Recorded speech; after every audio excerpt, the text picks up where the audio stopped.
Thank you so much. Have it ever occurred to you that in Nigeria, Africa died? Think of the impact of a well-developed Nigeria on Africa and the world at large.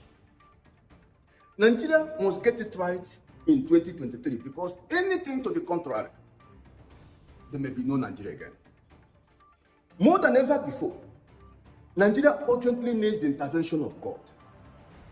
Whatever will frustrate or stop the present move of God in Nigeria must be avoided.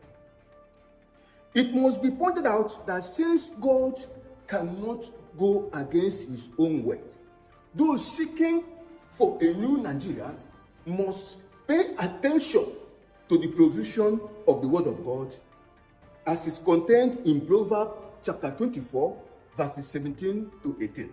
Let me read. Rejoice not when thy enemy falleth, and let not thy heart be glad when he stumbleth. Verse 18 said, lest the Lord see it, and it displease him, and he turn away his wrath from him. I read Proverbs 24, verses 17 to 18.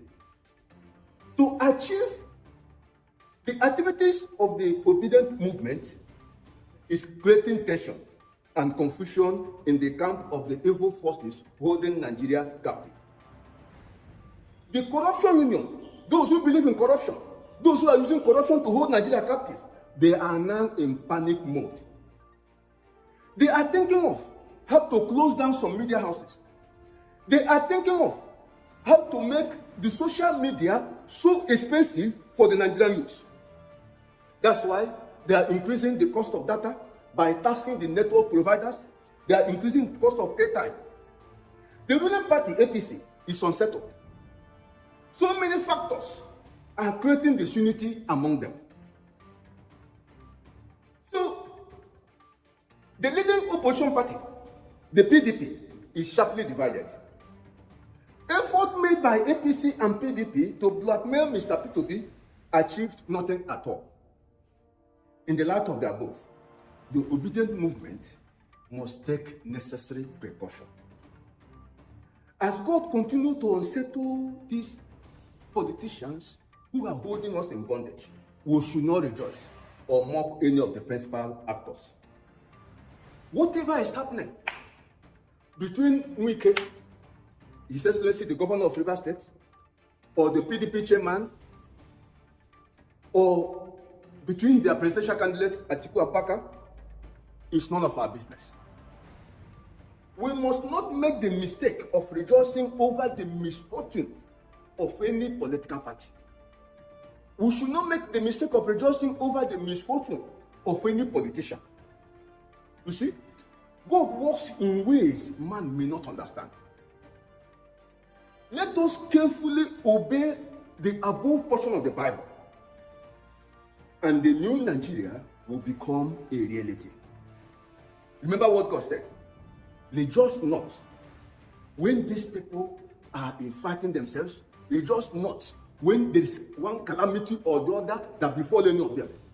The essence of it is that let us allow God to execute his judgment on these men that delight in innocent blood, on these men that delight in corruption, on these men that insist that they must hold on to power to the end of time.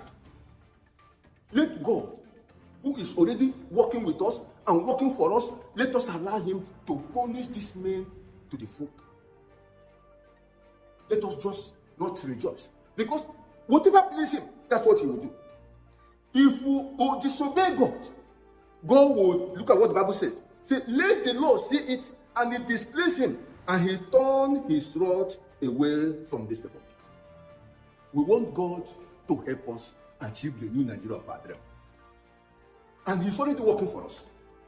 You can see how he's upsetting all those forces that will tell you it is not the turn of Mr. P2B, it is not the turn of this thing, we are the one that will unite Nigeria, he does not have structure, he does not have capacity.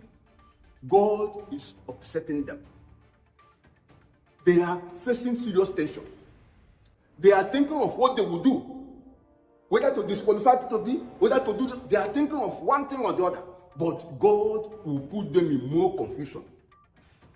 Only on one condition: if we obey God. Let us not rejoice. That is the instruction. Rejoice not when they are in this their confusion, when they are being punished by God. If there is an accident, if there is domestic accident, do not rejoice. If you hear that Tinubu is sick, do not rejoice. Do not mock him. We don't need all this Shetima challenge or whatever. Let him dress up anyhow and go to any function. Let them say anything they feel like. Let us not mock any of them. The essence of it is for God to be pleased with us, so that he will help us achieve the new Nigeria of our dream. I want to appeal with all within the obedient movement to take this very serious, because we cannot achieve this without God. There is nothing we can do to enter into the new Nigeria of our dream without God. That is the essence of saying, let us obey God. Let us take note of this warning from God that says, rejoice not. Let us just concentrate and be reaching out to people, explaining to them why they will pay attention to the need for Nigerians to take back their country. Why Nigerians need to move from consumption to production, so that there will be employment for all. Scarcity will be a thing of the past. Unemployment will be a thing of the past. Hunger will be a thing of the past. Insecurity will be a thing of the past. Let us just allow God to work for us and continue to work with us. And to do that, please, let us obey this simple instruction, so that what we do by mocking anybody will not displease God. Then he will turn away from punishing these people he already marked out for serious punishment. If we obey this instruction from God, let me assure you that the Nigeria of our dream will be there, available for every Nigerian to enter into come May 29, 2023. A new Nigeria is possible. Let us follow God's instruction and we will get in there. Thank you, and God bless you.